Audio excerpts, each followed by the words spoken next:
Planning a fishing trip shouldn't feel like a full-time job. With fishingbooker.com, you can find and book the perfect fishing trip within minutes. Fishingbooker.com connects you with trusted fishing captains around the world. Booking is fast, easy, and secure, with access to verified customer reviews, loyalty rewards, and around-the-clock customer support. Everything you need to book with confidence is in one place. So head to fishingbooker.com and start planning your next fishing adventure today.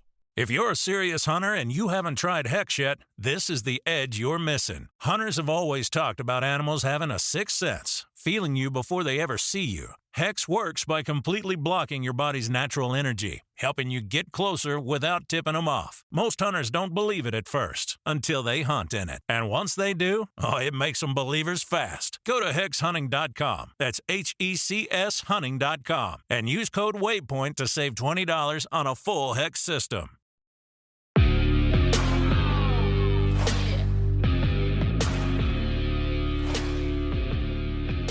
Chronicles podcast brought to you by Huntworth. Huntworth gear for all types of weather, all types of terrain, all types of budgets.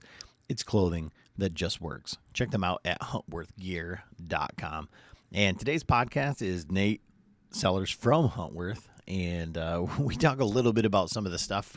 If you go over to the website, huntworthgear.com, we talk a little bit about some of the merino wool blend stuff that's on there. That's at the end of the podcast. Stuff that I really wasn't even aware of. Came out a little bit later in the year last year, and some stuff that I'm real interested in, and some new stuff that's coming out. We talk about some of the waterfowl stuff at the end of the podcast, but the main topic of this podcast is Nate.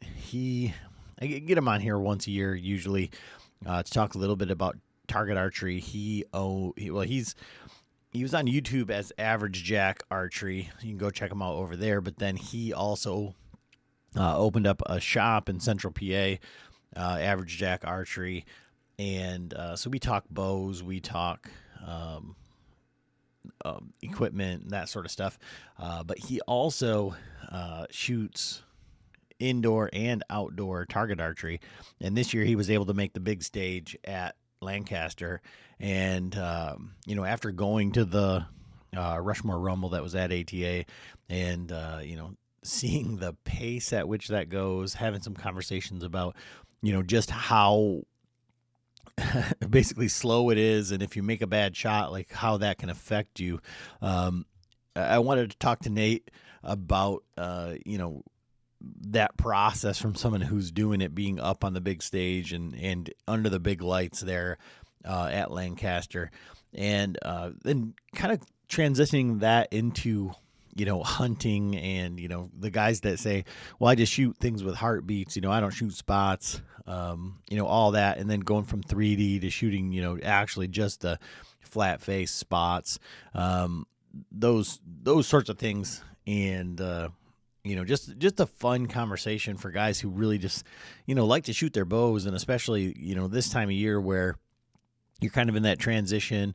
It was the first real big ASA shoot over the weekend here at Foley, and, stuff like that. So just a real fun conversation, getting back into the swing of things, dusting off your bow, hopefully, and getting out there and shooting. So always fun to talk to Nate. Great conversation. I know you guys are going to like it. Nate's fun to talk to, funny guy, and some great kind of insight into that world of shooting. So, as always, thanks for listening. Enjoy the podcast. All right, everybody, welcome back to another episode of the Bowhunter Chronicles podcast. And today we've got Mr. Nate Sellers, Average Jack Archery. Fresh off of the big stage at Lancaster, fresh off of the back room at MFJJ Studios, and you've probably seen him explaining how important camouflage is for waterfowl hunting all over your social media, for the Obris, for Huntworth. That is who we got sitting in front of us today. So, and it's funny, last night while I was doing another podcast, waiting for the guy to pop on here, your video showed up right after that you made right after the Lancaster shoot, and so for you, what did that mean making the big stage there? I mean, it was everything. There's only a handful of like really cool opportunities in the competitive archery space. And one of them is going to Lancaster and making a stage. You got your Vegas shoot down, but you can only do that when you're in the pro class. You got your ASA shoot downs, which you can only do when you're in the pro class. So Lancaster is really the only place where amateurs, I mean, if the youth recurves, the senior divisions, the women's divisions, a lot of them don't get a lot of light. And Lancaster gives us all a chance to do something cool on the international stage. And so yeah, that was one of my two lifetime archery goals. My other one is to go pro and hopefully get in one of those other shoot downs, Vegas or ASA or something like that. So I never thought I would do it that quickly. Men's Open's a pretty stout division. There's almost 400 guys that shoot in that every year. So you got to make it through a lot. You got to qualify well. So yeah, it was really, really cool to be up there. So my first experience with anything like that was this year at ATA. I thought it was really cool. I feel like it brought back some of the energy of the old ATAs, seeing all the pros running around there. And then, kind of like you had alluded to in your video, you never know who you're shooting next to. There was, you're just wandering around essentially like the auditorium, and there's Gillingham and Kyle Douglas, and then there's just a couple of kids shooting over here, and then there's Paige down there and Bodie Turner, and it was just pretty wild to see.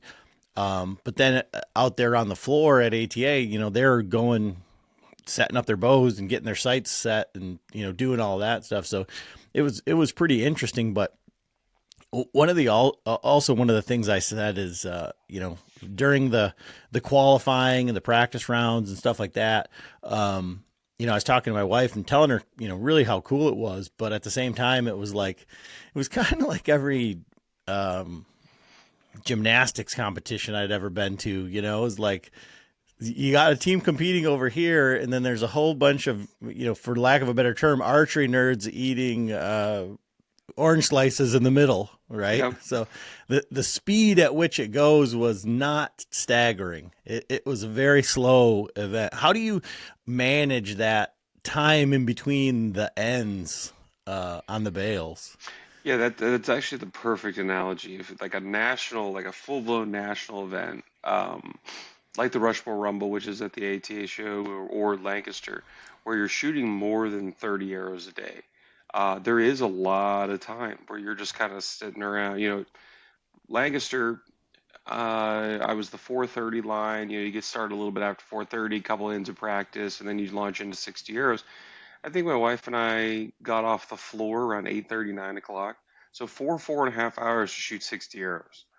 And, when I do that in my store, it takes me like an hour, So there's a lot of just farting around. And for me, it's actually, a lot of people say, oh, it drags on.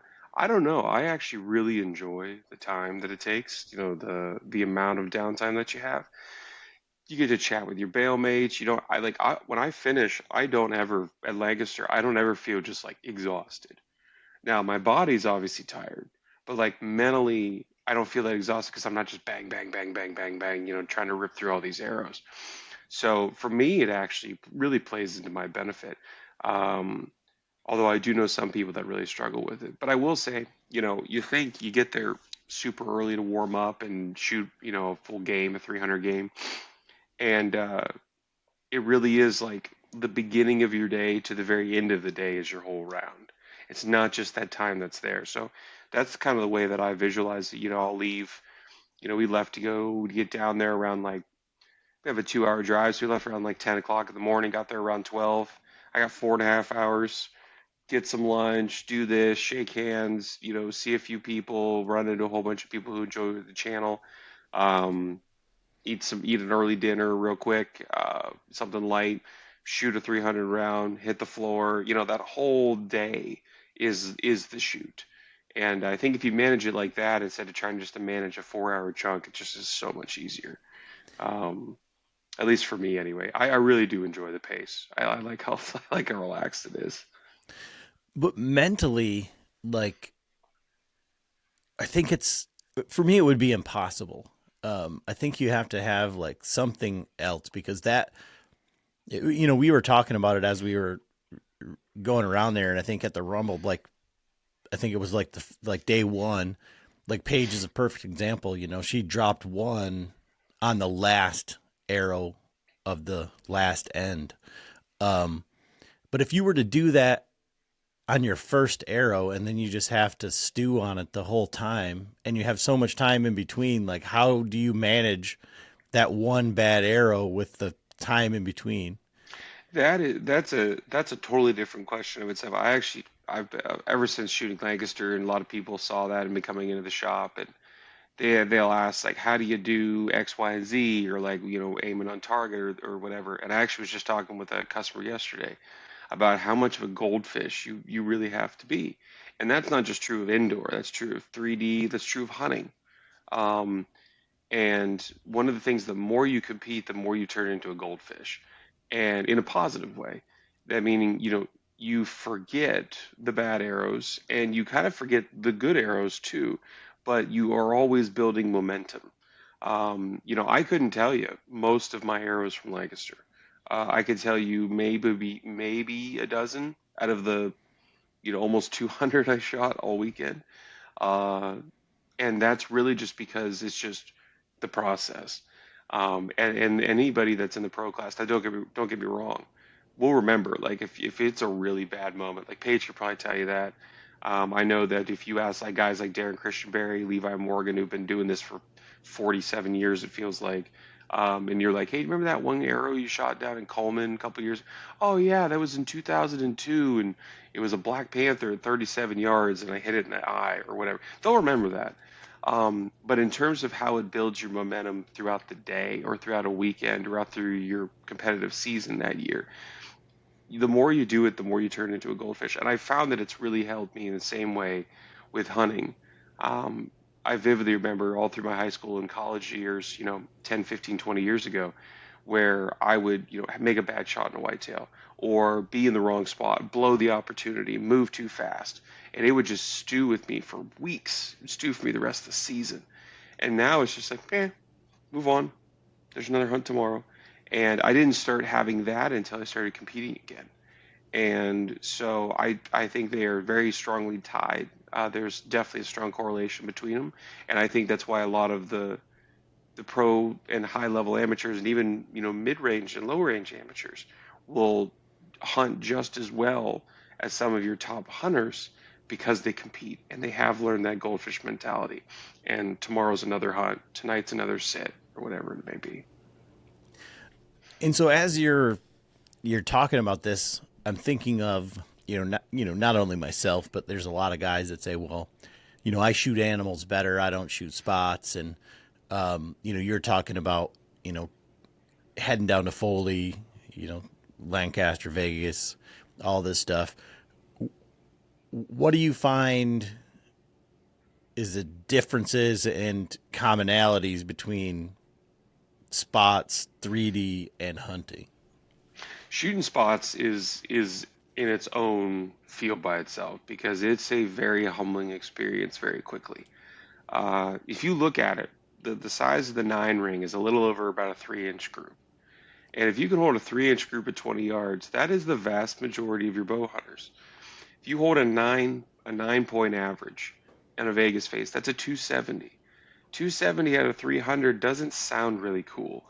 Like, it doesn't sound good. It's a very humbling experience. But from a bow hunting perspective, that's an amazing group. It really is. So spots is just for me as a shop owner and for the people that come into my store. Shooting spots is a way for you to stay sharp. We all put the bow down. Some of us will hunt late season to January, but then most of us put the bow down at least until turkey season, and that's almost 5 months. At least here in Pennsylvania, we don't start till May. That's almost 5 months of not shooting a bow. Imagine if a professional athlete took off weightlifting for 5 months or didn't practice catching the ball or passing the puck or whatever for 5 straight months. There'd be a serious regression. And considering that most of us bow hunters are not pros, it benefits us to shoot spots during the winter time, even if we're not amazing scorers, just to keep up the muscle memory, keep up the stamina, and not have that drop off in the winter into spring. Shooting 3D, a lot of guys that claim, oh, I'm better on things that only have a heartbeat, or I can only shoot, real live animals. The biggest fight back I've heard is that, oh, I don't want to, where I'm aiming at a scoring ring is not where I'm aiming to kill the animal. And that's just lazy. That's just a straight up laziest answer I've ever heard. If you look at most ASA rings, that lower 12 is right there. It's like right in the pocket. IBO, it's a middle of the body lung shot, right? It's a good shot. So what it really is you just don't want to tell yourself, I can leave the kill zone, right? In air quotes, right? You don't want to aim that finitely. You don't want to know what your score would actually be. And so I think it's funny. Guys are like, oh, I don't want to get caught, aiming at rings. I might aim there later. I know a bunch of guys and gals that shoot the ASA and IBO and have no problems killing deer. When October, November rolls around, I have no problems going away from the scoring ring area and aiming in the vital V, aiming it in the pocket. And it's because we're not aiming at a general area of the deer, or general area of the 3D target. We're aiming for a specific spot. And that specific spot on that 3D target, just like you would pick a specific spot in your worn out bag target in your backyard, that you can translate right into the woods. I'm going to hit this specific spot, that little patch of dark hair, that little shoulder muscle line. I'm going to be behind that, whatever it may be. It's not about hitting a ring in the woods. It's about hitting a spot.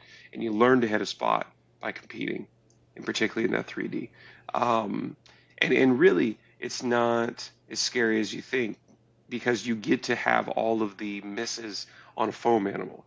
Guys who don't shoot 3D, they don't get to have the misses. And then they go into the woods and there's misses. There's going to be some misses in there.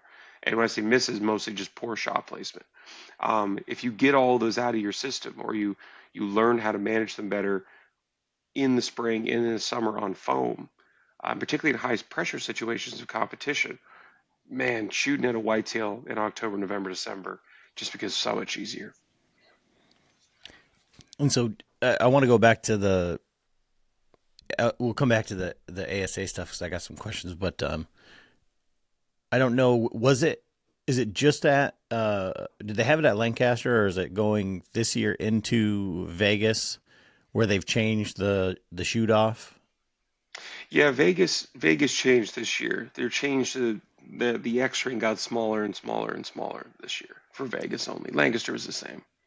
And so how do you feel about that, or like what's been the pulse of the shooters for that? Because I watched the clip from them discussing it with Greg Poole, and they said, I forget the verbiage, but it was I think they said there's one guy that doesn't have a problem going inside out, and that was it. And I have my own thoughts on who that one guy is, but they didn't say it. But it was did they change the rules for Bodie Turner? Yeah, so in my personal opinion, I think what they did was the complete right thing to do. As somebody who shoots a ton of indoor, shooting an inside out X is, in my opinion, just as much luck as it is actual skill. Sure, don't get me wrong, those dudes at the high level pro paper shooters are incredibly skilled. But also when you're trying to shove a 27 diameter arrow, which is, about the size of a marble, small marble, you're trying to shove that into something the size of a penny. It's just as much luck as it is skill. And so the center of the target, the exact middle of the target, it's always the same size, right? We've all said that. And so the fact that they changed the X-ring size, I think makes more sense. You just have less margin for error hitting it than you do going inside out. I think it actually just makes more sense. I'm pretty sure the most vocal person about it was Matthias Fullerton. Matty's a phenomenal shot. And Matty's also the person that would try to switch back before and forth between fat diameter arrows and really skinny diameter arrows to try to pack it into the X-ring. And I think just in general, I look at some of the guys that, I mean, Nico Wiener and Nicholas Gerard, and a lot of these guys that shoot World Archery events are shooting 23s. They might already be kind of at a slight advantage because that's the normal arrow that they shoot already. But I really just think that the inside out was a quick fix for something that they didn't have to change a target. They didn't have to change any rules. It was just, you better got to put this inside out. But the paper can tear weird. The arrow can be sticking to the target weird. I think they did the right thing by just going to a smaller X-ray. Yeah, it was just funny because of the way that they verbalized it. They were like, one guy doesn't have a problem with it, but the rest, we got to change it. And, it was like for TV, for a lot of different reasons, they articulated, but it was interesting. When you talk about your shop, you said, we've got the largest indoor archery range in central PA. And you did, and it's nice because I work with Big Shot, and they bought Delta McKenzie. So they're the ASA targets. So I see like the Big Shot stuff in the back, so I like seeing that. But, what's the size of so we at our club have just now started shooting ASA again. So on our side of the state, there really wasn't any clubs that were doing indoor ASA in the wintertime. And I knew nothing about ASA. And they're like, we need some people. We need you guys to be a ASA club. So we need some people to sign up. So I had to sign up. I was strong armed into shooting my first ASA event indoor, setting up the targets, doing everything, indoor. We have the wrong targets, they were very graceful. And, so we're getting a trailer from one of the shoots this year and going to have everything all set up. But, apparently because there's, 45 class 40, but there's not a lot of facilities that can shoot that indoors. There's not a lot of guys that are shooting that distance, over the winter, especially with the winter that we've had this year. And so we set ours up, and we can shoot 40 easily, in our club.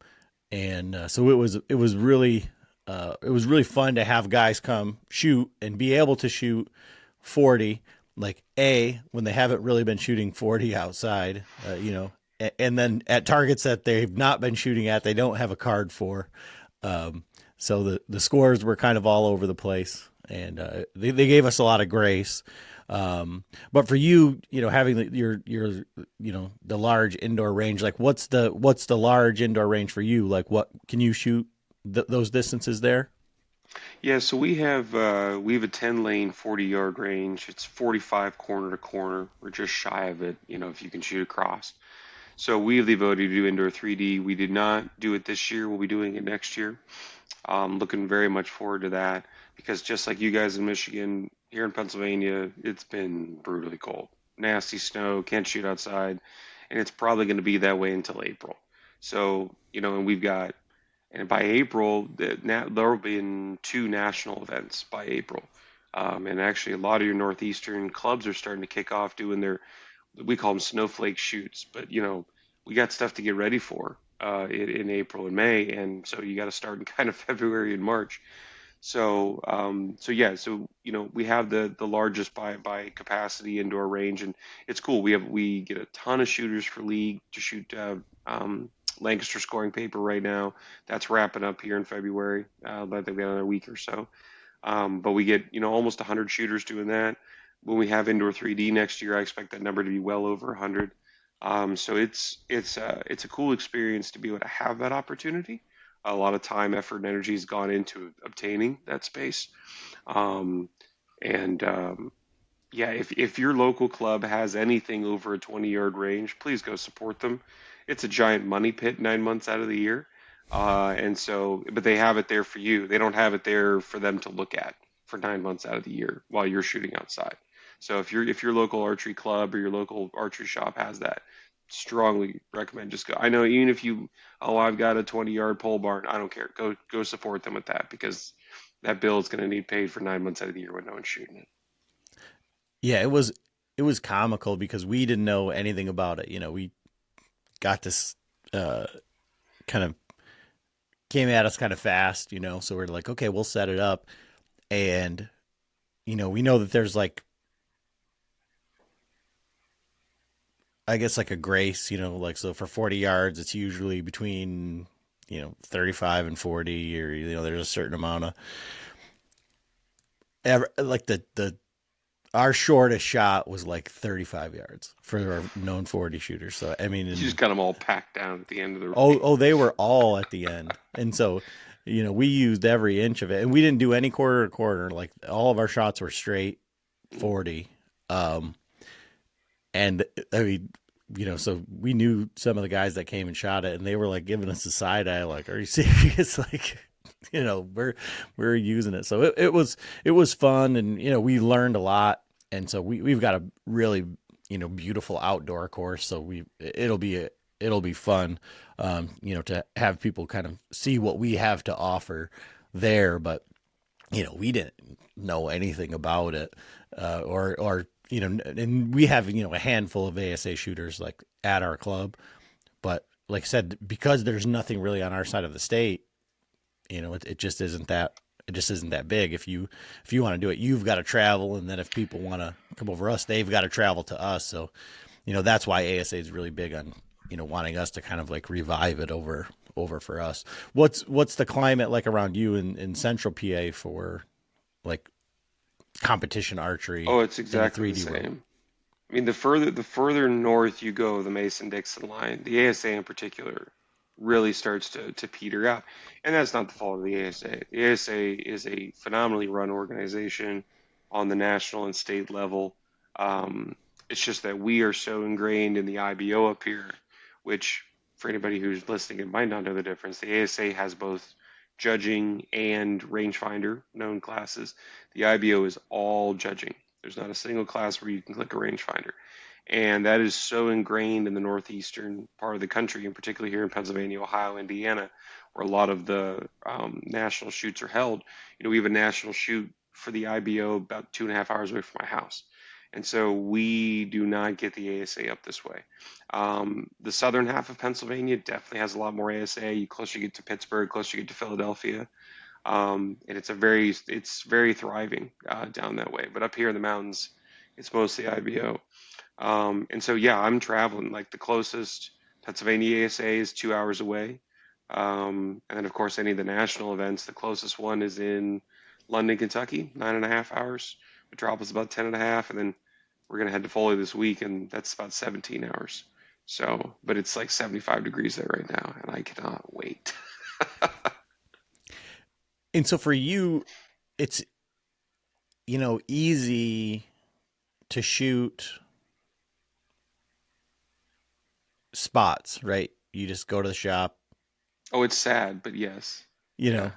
But I mean, just as far as like, if you decide you want to go ahead and shoot spots, so do you have like all of the ASA targets set up on a lane as well? So you're knowing where those rings are, lower 12, upper 12 set up. And what are you a known 40 shooter, pins? What's your class? Yeah, so definitely for spots, as soon as the shop closes during, when I'm getting ready for Lancaster's is my Super Bowl. So pretty much from the end of archery season, late November, the week of Thanksgiving until Lancaster, I'm shooting spots. I put the bow down, it's over. Bow season's done. So yeah, as soon as the shop closes, I'm shooting 9 o'clock at night, something like that, 8:30, 9 o'clock at night. I'll shoot a Vegas round, and I'll do that 3-4 days a week. For 3D, this year we did not have 3D targets set up, so I have not seen a target outside since August. And I'm gonna drive all the way down to Foley, Alabama, and see about 100 targets on Wednesday and Thursday. I'm excited, or on Thursday, I should say. But I shoot in the judging class, so I shoot in semi-pro. So I shoot the same classes that the open pro guys like Levi, Dan, Chris Hacker, and all that crew. They all shoot. It's a 50-yard class judging. And that's what I prefer to shoot. I do shoot local known distance game. it's still just as difficult to shoot known as it is shoot unknown. But I just like that game within the game. And growing up in IBO country where everything is judging all the time, I've been judging targets since I was 14 years old. So it's just kind of second nature for me to go judge targets. And I just love the feeling, the euphoria of stepping up to a target, going, I think it's 46, setting your sight to 46, putting the pin on and draining it. There's no better feeling in the universe. And I don't get that feeling when I click a rangefinder. It feels good, but not nearly as good. So in today's universe of equipment, that unknown or judging class, like back in the day, didn't it used to be fixed pins, like no sight adjustment?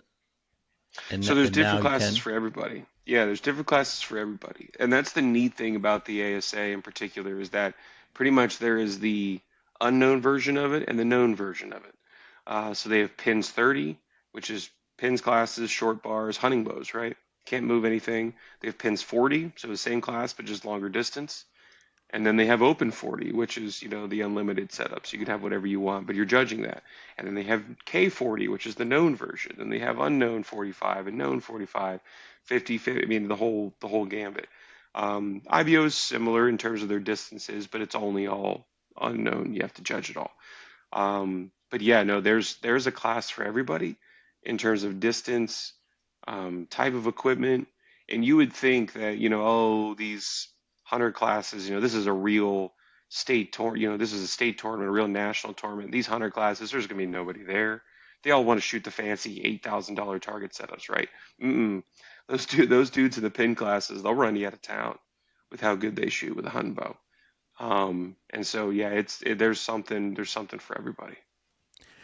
Yeah, I was just wondering, because I remember years ago with some of that stuff where there was like a limit to like speed on your bow. And then what I was kind of getting at is like, if you were running fixed pins in an unknown distance, like the faster your bow or like the tighter you could get your pins, you'd be at a real big advantage because you could be off by a little bit as long as your pin gaps weren't that bad. Like you'd have a little bit more fudge in your distances from here to there, right? Yeah. So the ASA does have a speed limit.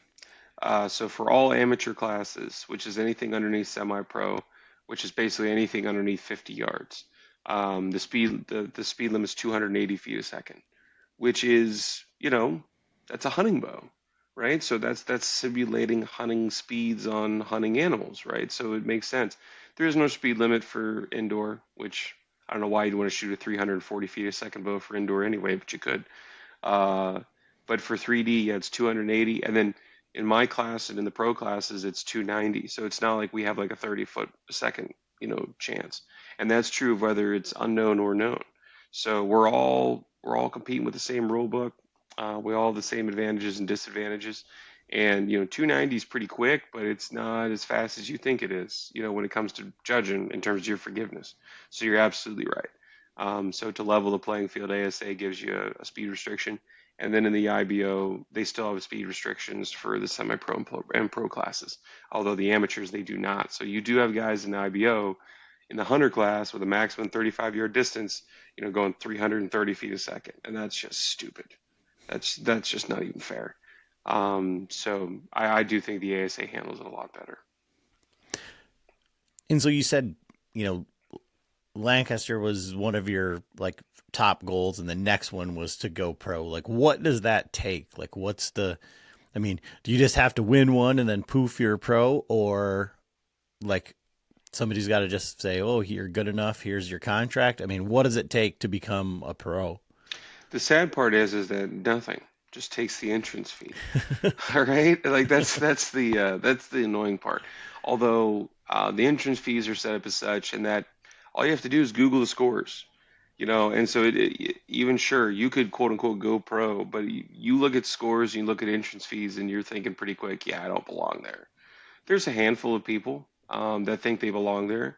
They go there and get their teeth kicked in, and then they're like, I don't belong there anymore. And the thing is with going pro is it's a commitment. And a lot of like the ASA, for example, is set up that when you go pro, if you want to have a chance of making any real money, you got to go to all 6 legs, like all 6 national events from February until August. So you can't be missing any tournaments. So that's vacation days. Your IBO is very similar. There's 4 total there, and they're all offset from each other. So are you going to go to 10 national events as a pro? Do you have that vacation time? Um, a good portion of your pro classes are guys like me, wife, kids, jobs, plural. They work in the industry, they don't work in the industry. And so for them to be pro, most of those guys are because they are really freaking good, like really, really good. Because that level of commitment only comes if you have the scores to back it up. Then you have a select handful like Levi, like Dan, they're just pro shooters. Like that's all they do. They wake up and shoot a bow. They go to bed, they wake up tomorrow and shoot the bow again. And that's a very, very, very small subset. I would definitely fall into the category of, I'm a husband, I'm a father, I got jobs to do, but I eventually get good enough. So for me, it's I won out of the MBO class in the IBO, which means I did have too many podiums. I had to move to semi-pro. I would love for at some point for me to win so much at semi-pro that I do get kicked out and put into pro. But I gotta have some top 10 finishes to get there. And so for me, I will never just jump into pro. Like I gotta win my way out. I have to actually have the scores to back it up because I can't just wake up and shoot my bow and practice that much because I got podcasts to do, man. I got too many other things going on. So I've heard it said from the hunting public guys or Lee Lukoski or those are just a couple that have come to mind that recently that I've heard it said about that, that they've said it themselves, but it's just like what you said about, Levi or whatever, but that's all they have to do is kill those deer and, the hunting public edit those videos. Like Lee just has to go kill those deer or farm those deer or what, however you want. Oh yeah. So do you think, for where you're at now, if you just said, I'm going to quit all this stuff, everything else for a year or so and only shoot my bow, would that move the needle? Would the scores reflect the effort? Oh, absolutely. Absolutely. Going back again to the indoor conversation about, how the atrophy, right? You put your bow down in January, you don't pick it up till turkey season at the earliest for a lot of bow hunters. It is the same thing. Like imagine if Lee Lukoski took a year off or took 6 months of managing his farms. How many deer would he lose? How many, what kind of inches would they lose off 300? Imagine if the hunting public took 3 months of hunting season off or from their job or whatever. I mean, there you go. There's your paycheck. So for me, if I was to, quit doing what I'm doing and pick up the bow, okay, cool, then I can focus on doing the bow, right? And I would never atrophy. I would never get worse. I once Lancaster was over, I stopped shooting indoor. I haven't really actually focused on shooting indoor since Lancaster's over because I'm done with indoor for the year. I have nothing else coming up. And so, but the other day we came back, we shot a local indoor event about 2 hours away from the shop. And a couple buddies of mine, we all drove back to the shop and we're like, hey, let's go shoot a Vegas phase. We got a couple hours till I open. Let's shoot a Vegas phase. And I shot the worst Vegas score that I had shot all year. Like since November. It was like I went all the way back to November and bow season was over. So just that what? Lancaster ended the last week of January and here we are almost to the end of February. It's not even a month. And I shot my worst same bow. Nothing's changed. Same bow, same arrows, same speed, same scope, same everything. But just that little bit of time, I dropped what did I drop? I think I dropped almost 10 points off my normal score, which that's awful for someone that shoots in the classes that I shoot in. So, yeah, I really think that if I was able to just every single day wake up and just all I had to do today was shoot my bow, that would definitely push it there. But also, my wife and kids will be on the street in about 3 days. So, Now, when I was at the NRA show over the week, it seems like most of the guys that I was there with Latitude had all played baseball at some higher level, and they all pitched. And we were talking about that as there's some level of intangibles, right? Like you can teach, and you and I have had this conversation before about like the equipment can get you a couple more points, but there's only so much you could do. But you can teach, 89 to 91, but you can't teach 100 or whatever. Like there has to be some level of intangibles. You have to have it or not. Like where do you think that falls with archery, or do you think it's just something that can be taught? I mean, at some point, you just got to be good at holding a bow. I hate to be to be flippant about it, but at some point, you just have to understand that Bodie Turner can just hold a bow better than you. Paige Pierce can just hold a bow better than you. Sure, could you get kind of close? Yeah, but there's a reason why the guys in the NFL or the NHL or the NBA can run, jump, catch, kick, whatever, the way that they can. That's top tier level stuff. So, I mean, you could put me in the weight room as much as you want. I'm not going to run as well as Derrick Henry or Cooper DeJean, or I'm not going to ever throw a ball as good as Ben Roethlisberger or whoever your quarterback is for your Michigan-based team, depending on how you want to feel about the Lions. So, the the intangible eventually is gonna catch up to you. Like you gotta have something. For some guys and gals, you do get good at something that is intangible, but you can't get good at all of it. And if you can get good at all of it, that's how you know you're in the pro realm. But for most people, like there's a couple, real young up and coming kids that shoot very, very well. I think of one kid that's up here in the Northeast, Gavin Haney's his name. Like, I think he's only like 18, 19 years old. You look at Lancaster, the kids I shot against, most of them are 18, 19, 20, 21 years old. They have all of this skill set. Do they have that last bit of intangible? Are they really good at judging? Are they really good at holding on an indoor spot? Are they really good at holding on off an arrow at the ASA at a known class, and they're really able to get it in there? And those are the kids and guys and gals that end up podiuming here and there, a lot of top 10 finishes, but you don't see the pure dominance that you see out of Bodie, Matthias, Levi, Dan, Jeff Hopkins, Darren Christianberry. Those guys, they show up and it's like, oh boy, strap in. This is going to get wild.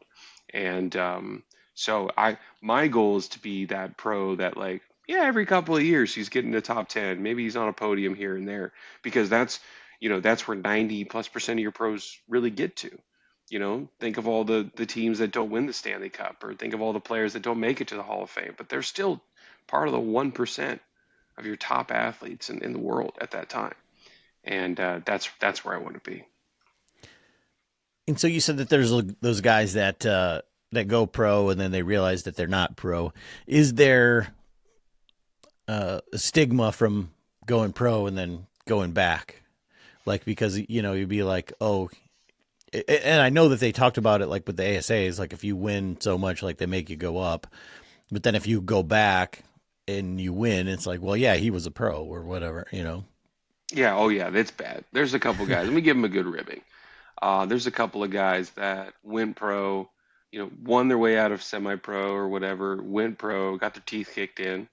But then a lot of them, there is a bunch of guys that go pro, and then life, whatever reasons, they have to take a hiatus. And you have to be in pro for 2 years. That's the rule once you get there. And then pretty much if you are anything above middle of the pack, you pretty much can't go back. You gotta really be sucking. And then even at that point, you have to submit a letter to the federation, either ASA or IBO, and say, hey, I went pro and I suck. Will you let me go back? And they don't have to. Like, they don't have to let you go back. But if you're consistently, like, if you get 2 years of shooting pro in and you never break the middle of the pack, then most of the time they do let you. And again, that's just because the consistency, there are sometimes, like we had a guy, Cody Bush is his name, from Ohio. He was competing us in semi-pro, competing us in the 45 classes, and up until last year was with us, pretty average. Then last year, whatever he did clicked. He's 24 up on a semi-pro range. He's 18 up. He's 12 up. I mean, just pro level scores. And good for him. He had to go, and he had to go to Open Pro this year. And I really hope that he continues that. Because up until that point, he'd never shown that. And so I hope that continues for him. But the vast majority of cases, when you do win out like that, you sit in the middle of the pack for a while. And then hopefully you eventually, again, whatever that next step, that next intangible that you have to go find, puts you in the top 10, puts you in the shoot downs, puts you on the podium. Because there's no way to teach that. To go back to your original question, you have to find whatever that thing is. And you just have to stop doing the thing that makes you, suck at it. Whether that be judging a target, whether that be looking at a scoring ring, whether that be shaking when you're hanging on the X on a Vegas face. Those dudes and gals have found what makes them not do that, and they've found a way to eliminate it from their shooting. And that's impossible to teach. You got to find it on your own. So I want to pivot here because I want to talk, you being a shop owner, about equipment. And, so we talked last time about bows and equipment and all the accessories and like kind of things that can make you better. Like what's the difference? But I want to talk about like used bows and like, I guess like what are the major, in today's world of, faster and, the changes in technology year over year, which I feel like they're making more and more adjustments, or they're throwing more and more stuff on these bows so that guys can work on them themselves. What are the major fail points or things to like look out for if you're looking at a bow from someone else? I'll tell you, we've been in business now for 5 years. I've been a quote unquote professional bow technician, getting paid to do it for 12 years now. Yeah. And I think I have seen a dozen bows where the bow itself started to fail, and not from like a dry fire or, shooting too light of an arrow or whatever. I think I've maybe seen a dozen, a couple limb cracks, some limb splinters, cam bearings. It's between a dozen and 2 dozen. And I mean, that's over probably a couple thousand bows. So, the main things that do go on a bow are going to be the stress points, which is going to be bearings, and is going to be limbs. But, with modern technology, we used to have limbs just literally just come apart. I mean, just freaking explode, snap like a branch. And nowadays they'll get a little feathering on them. Some of the fiberglass, because it's built like plywood, some of the fiberglass will start to laminate a little bit and it'll make a bubble or some hairline fissures or something like that, but it's not going to explode. And truth be told, the bow that I'm taking to Foley, the bow that I shot at Lancaster, I was actually shooting the other day down at that local indoor 3D, and I looked down at my limb and I could see a little piece of fiberglass sticking out from behind a sticker on the inside of the limb. I'm like, you got to be kidding me. So I peel the sticker off. Sure enough, I've got a sliver of a slight delamination about 1.5 inches long on one of my limbs. I'm rocking it. I haven't changed anything. It's not blowing up. I mark it with a Sharpie. It hasn't grown or anything in the past week. So who knows how long it's been like that. It's probably been like that for months. I've been shooting that bow for 2 years. And but it was underneath the sticker. So I peeled off all the stickers, no other delaminations. So, and I'm shooting almost 32 inches of draw length and almost 70 pounds in that bow. So, if it's not failing at that, then guys shooting 60, 65 pounds, 28, 29 inches, which most guys are, it's really hard to have a failure. So, yeah, I think the biggest thing with buying a used bow is you just have to understand that you probably are going to be 150 to 200 bucks in the hole to replace the strings. That's really what it is. Mechanical failures are very, very rare. Anything from about 2010 and newer, It's very uncommon to have a failure. And so really you just have to understand, well, here's the cost of the bow, and then I probably have another 150 bucks, 200 bucks in accessories or in strings. So do keep that in mind, because most of the time guys don't sell a bow to you with brand new strings on them. Yeah, I must just have a very poor luck, because I just bought a bow that I believe is cursed, and That sucks. but then going back on it, because I did like the research, but like going back on it, like I got a Bowtech, and I forget what model it was, but it had the like roller cable guard, and the bearings went in that like almost right off of the get go. We had another one that John had to work on that was Expedition, and I've made friends with like one of the guys at Expedition that works all the booths and all this stuff, and we've reconciled, but like they had the absolute worst customer service ever. Like it was a known issue with something that was wearing on their serving, and it was causing the serving to separate, and it was the cam lean problem. They were like, oh, you need these shims, blah blah blah blah blah. Known issue. Oh, you're not the original owner. It's $30 and like $30 shipping or something for a known issue. Like, so, okay, but you won't even waive the shipping. So it's going to be $60 for a part that you know is broken and it's not our fault. Okay. Some bow companies are better than others. Yeah. That's true. We are not, you just lost a customer forever. I mean, like, we talked to the guy. Like I said, we've reconciled. They have different people in their customer service now.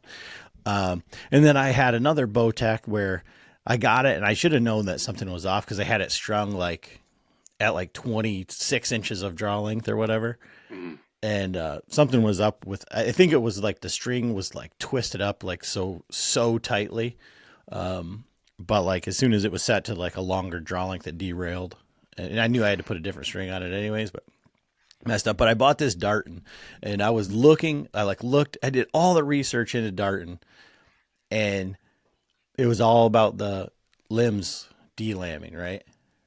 And I did Archery Talk, Facebook, like, oh, you know, all the shop owners haven't had any issues. So I buy one, and it gets lost in the mail. It's lost for 2 weeks. Finally shows up. Limbs are good. I get it set up. I start shooting it, and it does not feel like when I was shooting them at. I shot them at the Darton trailer at TAC. Doesn't feel right, you know. And I look at the extra modules that it came with it, speed module, right? Shoot it. So I'm like, okay, I got a new sight. I'm gonna take it to the shop. I'll switch out the modules. Well, it came with two different modules on it. It had one in one. So, okay. So then I get to shooting it, finally get it sighted in, go back over it, both limbs delam. It's like, oh my God. Well, it sounds like you need to just buy bows from less tertiary companies. Yeah. Like you're just you're trying to filter off into the weeds there. Although I will say I was not a Bowtech dealer at the time. But Bowtech, I mean, there was a reason for a bit there they were called Blowtech, in the colloquial realms. Darton, I think, has actually been the company that I had the most kerfuffling with the past couple of years, and it was limbs. It was all limbs. But I can tell you from a dealer perspective, phenomenal. Like one email to my rep, boom, limbs overnighted. And really, I found that to be the case with pretty much every company. I mean, I deal with Darton, I deal with Elite, I deal with Matthews, and I deal with Bear. Those are my big companies. And I pick up the phone, I can call my rep. It's pretty awesome from a shop perspective. And I will say their customer service is pretty impressive. And even if you do need parts, a lot of the time they help you out. You know, they're not going to charge you $350 for a cam, you know, type deal. So yeah, I'm like I understand what you're saying, but I'm like I don't know, like against the grain kind of guy, and so I'm against Matthews because they're Matthews. I mean, let's be honest. I shoot an elite. Before I that, know. I'd shot Athens, and I'd shot elite before then. So yeah, don't get me wrong. It's not like I don't also avoid the big two. Yeah, but like I believe you know this. Like I was shooting a carbon Zion before this, and like I put that bow through the ringer, everything except for using it as a boat paddle. But I would be confident using it as a boat paddle and still shooting It's it. a dang good bow. And I mean, and I have like maybe one little nick or issue on the limb, and that's like what had me like, oh, I should probably get a new bow. But like compared to every other bow that I have in my stable, those limbs are a half-inch thick, so that limb isn't gonna like give up. You know, it's not going anywhere. Same thing with bear, right? Did you shoot an Alaskan or something similar to that from that bow got cursed last year. I joke about it, but I killed a bear with it because I hadn't killed anything with that Alaskan, so I killed a bear with it, and then my buddy, we were in the same tree. He missed a deer with it. I wasn't going to shoot the deer, and he's like, "Give me your bow, I'll shoot it." And he missed, and then after that, I missed the same buck 3 times out of the in one sit. Then I was like, "I'm done. I'm not shooting this bow anymore. It's cursed." But in terms of structural integrity, it's fine. Oh yeah, the bow is great. Yeah, that's what I'm getting at, right? The bow's great. Like, yeah. But I also have a bear paradigm, and I think and that bow is amazing. But I'm it's just disconcerting. Like it's so we did that like shoot off between the lift and the paradigm because specs are the same, and we had everything set up exactly the same. Well, we had new strings put on it, and we had the ABB, like whatever their like super platinum strings are, the ones that have that extra coating. Yeah. I guarantee you, like, we're one of the only dozen strings they've ever made for a bear paradigm for like a $300 string. And that extra coating, I think, is like 1 or 2 millimeters or picometers too big for the cam track. Yeah. So it's a little bit wide. So when you at full, like when the cam comes over, it like clicks into the cam track. So it just makes it a little tick so it's not, it's a little unsettling, you know.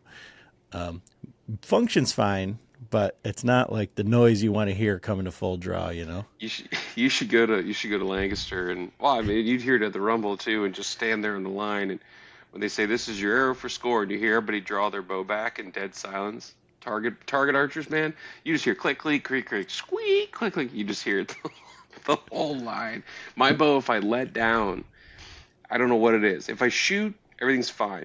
But if I draw back and then I let down and then I draw back again, it has a gnarly like in the top cam. I don't know. But if I shoot, it doesn't make the noise. But if I let down, it does. I don't know. Who knows? Like I said, my Zion is like all pieced together. It's got missing bolts and it's all rusty and whatever. So like, you know, and I'm not the best shot by any means, but I do not look menacing when I come to the line. You know, you're not afraid of me. We were at the HHA shoot, HHA USA at like the Vortex shoot for HHA, and there was a dude who was a really good archer. You know, I mean, he has all the stabilizers, all this stuff, and the guy's shooting lights out. He's shooting like one of the novelty shots at the thing. Well, he's shooting a hinge release with a click, you know, and he shoots a couple arrows, and he's friends with one of my buddies, and we're sitting there just watching him, and he's getting ready to knock an arrow, and I just tapped him on the shoulder, and I said, "Hey, man, you know, every time right before your bow goes off, there's a click. You might want to get that checked out." And he like looked at me, and he's like, he tried to explain it to me, and I was like, "No, I'm just messing with you." Just awful. Just way to give a man target panic, right? Something. You know, I got to get in his head a little bit. So I'm curious as like a shop owner from all the things like I've said about like these bows and stuff like that. And I wonder about the Darton just because of the way that they adjust the cam lean, because both of my limbs were cracked on the adjustment side.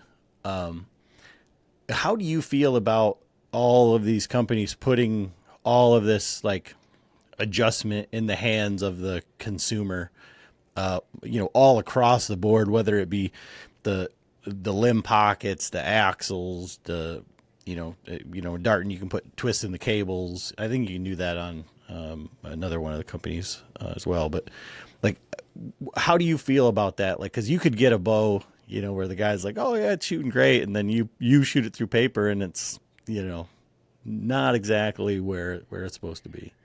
So the thing that people forget is that 99% of the time, if a bow is good enough, like priced enough to have these features, you have to buy it in person from a shop. And so 99% of the time, they talk about, oh, you can do this right on the shooting line. Dude, I have high-level shooters. They own a press in their home that still have me do things in my store for them. And so your average consumer, they don't touch stuff. They really don't.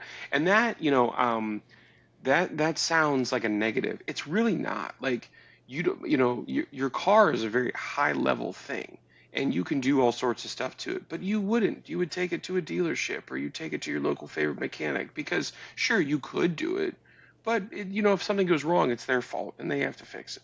So 99% of the time, all of that tech tuning is really because as shop owners, we're like, hey, we're tired of flipping shims. We're tired of stuff being out of time. We're tired of cam lean. We're tired of this. We're tired of that. Can we find ways to fix that?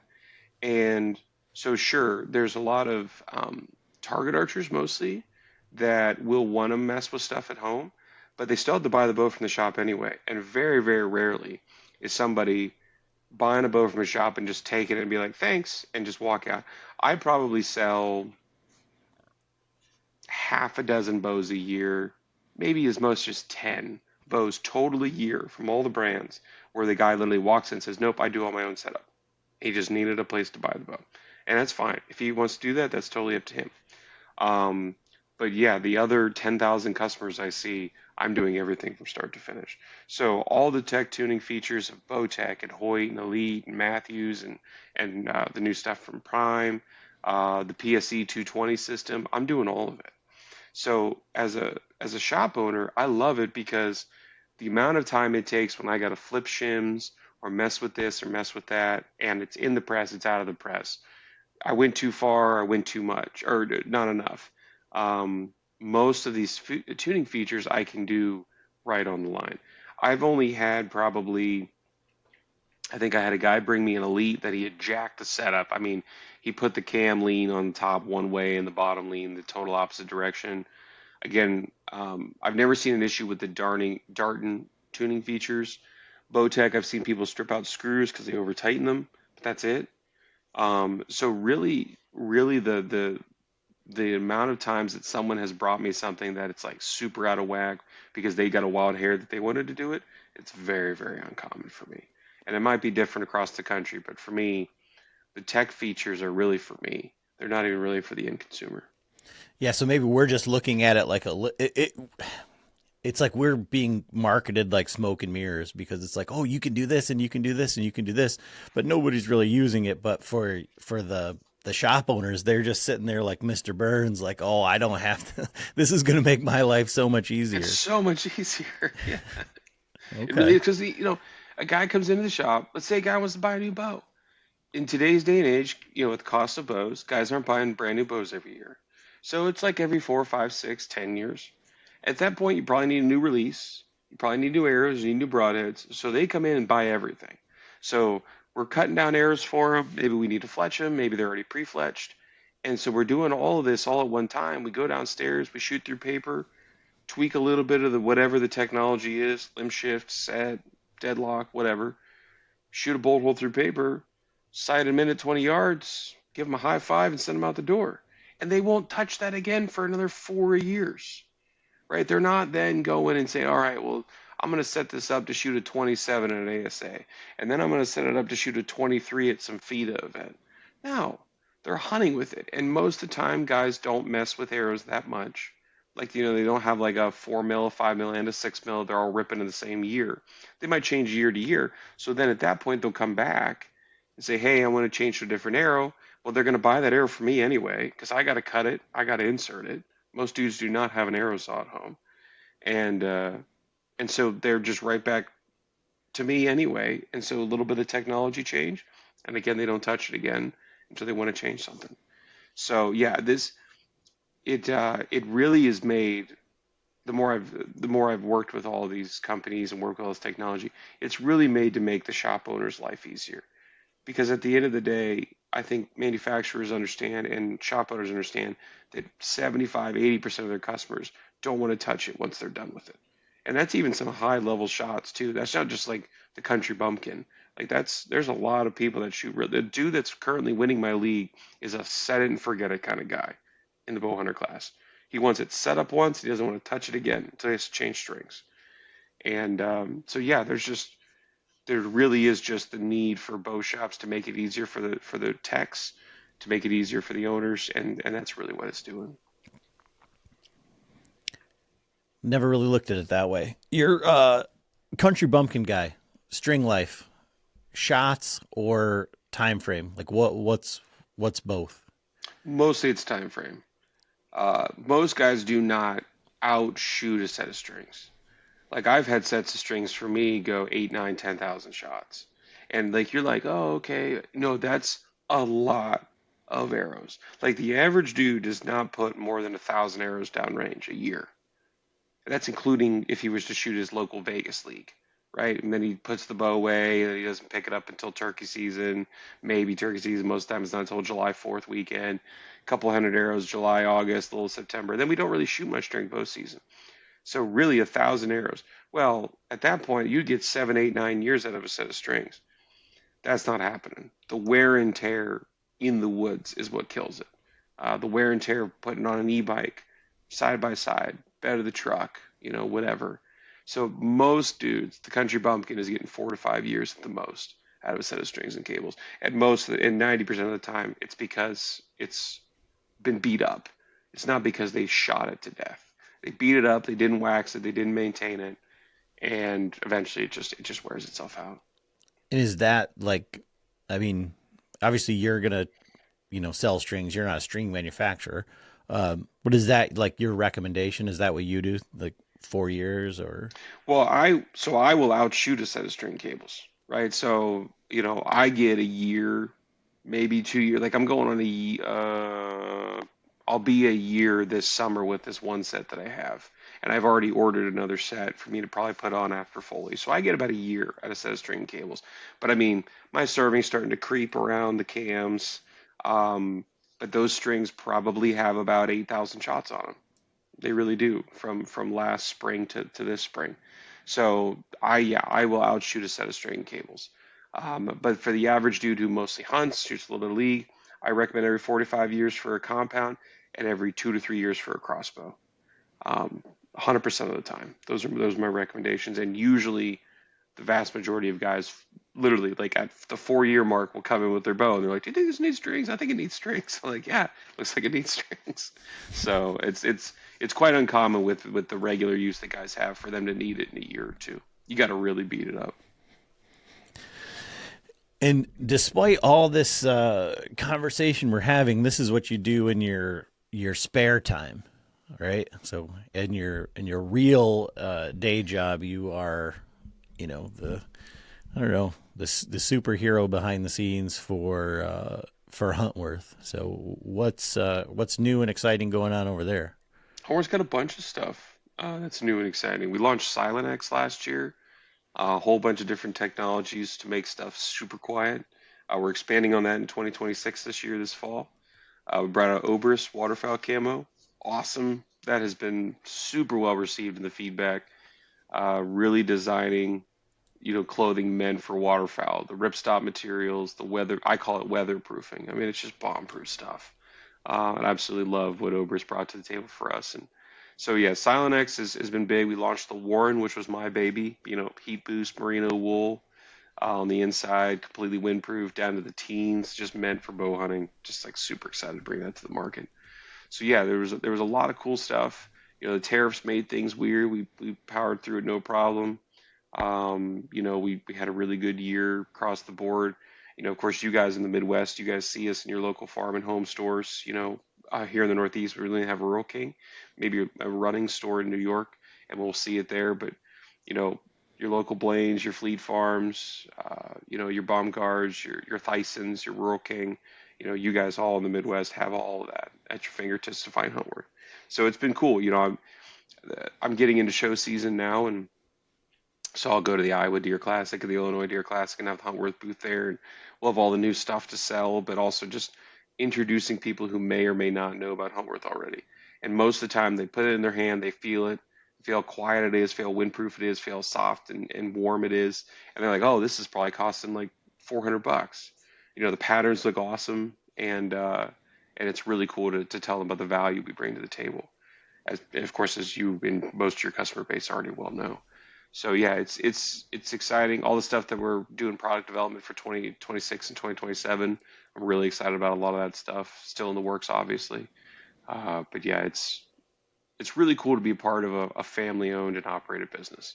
Neil and Karen are husband and wife, started this in the garage 2001, and to be part of that as it continues to grow. And we're still by employee size a very small company, but we do a lot of big stuff in the hunting clothing space. It's really cool. Yeah, that Silent X stuff, I'm actually looking at it right here, was really, really nice. And I love the design on it. I love the removable hood on the jacket, and I love the little like beaver tail on the jacket that goes like over the small of your back, that goes down just a little bit further. But just how quiet it is, and the warmth, obviously, but lacks a little bit of the bulk that you see with some of the other stuff. But the quiet of it is incredible. And I love the fact that you have just a regular straight merino beanie and Yes. merino fingerless gloves. Like, absolutely love those additions. Like, I was very happy to see those. Yeah, it's been nice to get into the fabrics. We've been known for heat boosts for over half a decade, and it's nice to get into the fabrics that people understand. Merino wool, we looked at alpaca when we were starting to do the merino stuff, and people assimilate that with warmth and with wicking. To be able to combine that with graphene, it just makes, oh yeah, those fingerless gloves, I will be doing everything in those gloves from here on out, like all bow season. I don't care what temperature it is. I can still operate a handheld release. Turkey season, yeah, those things are fantastic. Now, I messaged you when we were at the NRA show. So this is my favorite thing ever. The Grayling hoodie, best material. I'm trying to explain it to people. I feel like it's like a weighted blanket is the only way that I can explain it to people. But you guys reinvented it, I guess, for the waterfowl into the Marquette. So what is the difference? Because there's a little bit of price difference, but then there is the, it's like the waterproof, water resistant, and windproof. So like sound, all that, because we did get some questions on that. Yeah, so obviously the biggest thing with whitetail is noise. And the biggest thing with waterfowl is not getting wet. So, and usually not getting wet infers noise, right? That type of, I call it weatherproofing. So, for example, the Grayling hoodie and the Marquette hoodie are cut very similar. They're designed the same. They have the face mask, etc. But the Marquette material is weatherproof. The outside is a ripstop shell. So it's it's an actual very hard shell material. And then it's got the windproof film on the inside that's laminated to it. Then it has the heat boost on the inside. So it's a loud garment. It's not designed for whitetails. It's designed for waterfowl. You're designed to put that thing on, be windproof, it's not. We can't call it waterproof because the seams aren't taped, but it's about as close as you can get to waterproof without it being waterproof. And so now, granted. The buck I shot in Pennsylvania this year, I shot him at like 8 yards, but it was pouring down rain. So I wore the Marquette hoodie because it wasn't that cold. but I needed some sort of weatherproofing, and so I wore that and the Winstead rain jacket. And so I'm super crinkly. Still didn't matter. I shot him at 8 yards. So we do have some people that wear the Obrist stuff for whitetail. The Goshen rain jacket, for example. It's a tri-laminate shell, so it's a nylon ripstop material, laminated to the film, tape seams, third layer. That thing you could pretty much jump into outside of a submarine and stay dry. Whereas the closest thing we have to that in the whitetail line is the Winstead, and the Winstead rain jacket does not use a tri-laminate shell. It uses Trico, which is a lot quieter. And so it makes it for a waterfowl perspective, for a turkey hunting, or excuse me, for a whitetail perspective or a turkey hunting perspective. If you were to wear the Goshen rain jacket, not in the pouring down rain in a whitetail woods, you'd sound like you're wearing a trash bag. But for a Canadian goose or a puddle duck flying in at 40 miles an hour, it doesn't matter if it's loud or not. So those are the main differences. Is we keyed in on what does this species need for us to give ourselves an advantage. And for waterfowl, it's staying dry, staying warm. And for whitetail, predominantly, it's staying quiet. And that's why the grayling itself is not windproof. Because if you made that hoodie you're making windproof, it would have a crinkle to it. Now, I don't think that's nearly as big of a deal. But when we got our feedback of, what would you like to see from Huntworth in the future, the number one thing was quiet. And so that's why we invented Silent X. And that's why we put all the technologies into that to make those garments as, if not the quietest thing on the market, one of the quietest things on the market. So at the Deer Classics, are you going to have the Obra stuff to show off and to be able to compare? Yeah, I'm definitely going to take down some of the Obra stuff. I won't have a whole bunch to sell, but I'll definitely take down some stats for people to see it. We brought in merino wool into those. We brought in the abrasion patches, on the elbows and the shoulders and the back of the hem. So I want to be able people to see that we didn't just take big game stuff and turn it into waterfowl stuff. Like, we literally sat down and thought, okay, what needs to be in waterfowl? And we consulted probably a dozen diehard waterfowl hunters. Said, hey, what do we need? What needs to go into this for it to work for you? Dry field hunting, flooded timber hunting, what does it need to have? And so so there is a price difference because a lot of those materials are more expensive, but B, the construction and the durability and the weatherproofing just makes it more expensive as it is. And but it's not massive. If you go and look at, I think our heaviest jacket, the Huron, I think is $350. If you were to buy that from Sitka or from First Light or from Dive Bomb or Shen, you're talking a $500-600 garment. We're still only 2/3 to half-ish of the major players in the space as well. So yeah, even though it's definitely one of our most expensive lines, it's still, when you compare it to overall waterfowl, high-level waterfowl gear, it's nowhere close in terms of price. Yeah, and it'll be nice for people there to be able to get it in their hands and kind of see, what they're getting. It's hard, to see it on the page or whatever without, being able to see it in your hand. So it'll be good to be able to, get it, see it, feel it, all that stuff. So, yeah. Yeah, I'm looking forward. Iowa's a great show. Illinois is a great show. Wisconsin Dells is a great show. Deer and Beer Fest is a good show. We've done the Mobile Hunter Expo in the past, and every time we go, it's a different group of people, and you'll have more waterfowlers, you'll have more elk hunters, you'll have more whitetail guys, and it's really cool to because even in the booth right there, they're giving you feedback. Hey, I have this thing from you guys. I would wish it would have this, and we're filing all that. We're taking notes on all of that, because if we don't hear that feedback, we don't know. And that's my favorite part about. Sure, I like traveling, I like seeing new places, but it gets exhausting after a while. But meeting the people and seeing what they have to say about Huntworth, what they like, what they don't like, what they wish they had, what they're glad we have. What's a non-negotiable. For me, like cold weather garments, like it's a non-negotiable that it has chest hand warmer pockets. Like I will sit in any meeting in Huntworth, I will die on that hill that we need to have chest hand warmer pockets. And so, hearing what's the die on your hill thing for Huntworth customer, that we know we need to keep that in line moving forward. Yeah, and I think that's good to have guys that are using it in that meeting, because I'm sure that there's other companies that don't have that. Say, everybody's got a better idea that'll save some dollars here and there, and it's like, we need this. There's a reason that we put it there in the first place. Correct. Very correct. Yeah, it's cool. There's definitely a lot of back and forth in the meetings, but at the end of the day, usually the customer wins, just because they're the ones wearing it.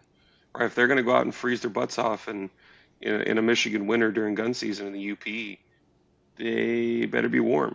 And if they said, hey, we need this, and we don't give them that, they're going to go to somebody else who will give them that. And we don't ever want that to happen. So for you, I'm assuming you have this all, or a fair amount of it in your shop. Where's the shop? Where can people stop by, get their bow tuned up, and buy those arrows and all that stuff in Central PA there? We're getting for tax season now. That's the big thing.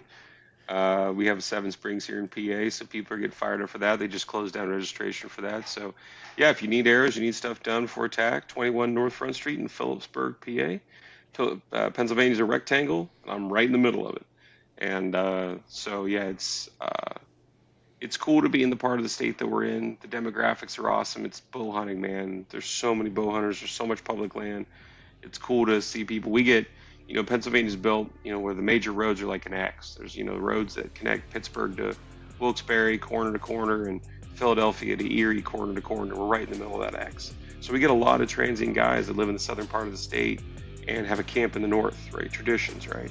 And they'll drive through the shop and they'll pick up a few things. I'm on my way to camp. I need a pack of broadheads. I need a peep. My peep's got some twist in it or whatever. So yeah, if you're in Pennsylvania, if you're in the Northeast, 21 North Front Street, Phillipsburg, come check us out. Awesome. Well, I appreciate it, Nate. Thanks for taking the time. Absolutely, man. Thanks for having me on.